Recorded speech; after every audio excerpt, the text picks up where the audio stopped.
Europe 1. La colère des agriculteurs français et l'Elysée qui redoutent un mouvement semblable aux Gilets jaunes.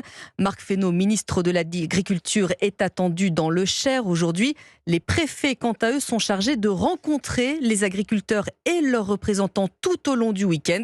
Les revendications sont multiples et pour se faire entendre, des dizaines de tracteurs bloquent l'autoroute A64 depuis jeudi. Jérôme Bail fait partie de ces agriculteurs en colère, excédés. Il vient de passer sa deuxième nuit sur place. On est vraiment soumis à la concurrence déloyale des autres pays. On importe des produits avec OGM alors qu'en France c'est interdit. On importe de l'agneau de Nouvelle-Zélande. Je pense que écologiquement c'est pas le mieux alors qu'en France on fabrique du très bon agneau. Voilà, on est capable d'élever de la très bonne marchandise.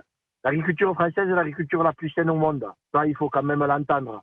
Mais si l'État ne remet pas l'agriculture vraiment au centre des débats, je pense que le métier de l'agriculture est vraiment en voie de disparition.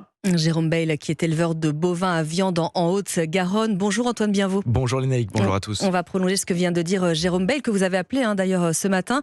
Les importations, on vient de l'entendre, sont effectivement en forte hausse, et notamment les importations ukrainiennes. Oui, parce que pour soutenir l'économie ukrainienne en temps de guerre, l'Europe facilite l'importation de produits ukrainiens, notamment la volaille et le sucre. Et cet afflux supplémentaire de marchandises fragilise l'agriculture française, selon Thierry Pouche, économiste aux Chambres d'agriculture de France. On a signé un accord de libre-échange avec l'Ukraine en 2015 et là, on accélère son application avec notamment un démantèlement total des droits de douane qui étaient appliqués sur des produits ukrainiens.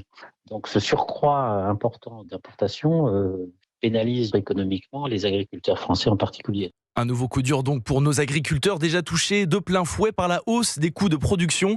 Résultat, ce céréalier de Haute-Garonne rencontré par Europe 1 hier a de plus en plus de mal à boucler ses fins de mois. Le problème aujourd'hui, c'est que les agriculteurs, ils n'ont plus de revenus. Pourquoi ? Parce que surcharge administrative continuelle, distorsion de concurrence avec des importations continuellement, et il y a un vrai ras-le-bol. On n'a quasiment pas de renouvellement de génération. Pourquoi ? C'est pas compliqué. Quand il n'y a pas de revenus dans une profession, on ne renouvelle pas. Quand on voit des fils d'agriculteurs qui ne reprennent pas l'exploitation, c'est qu'il y a un vrai marasme. Des jeunes découragés qui ne reprendraient pas l'exploitation familiale, voilà ce que craignent principalement ces agriculteurs. Ils n'hésitent par ailleurs pas à le crier, leur profession est en danger, tout comme, selon eux, la souveraineté alimentaire de la France. Merci Antoine Bienveau.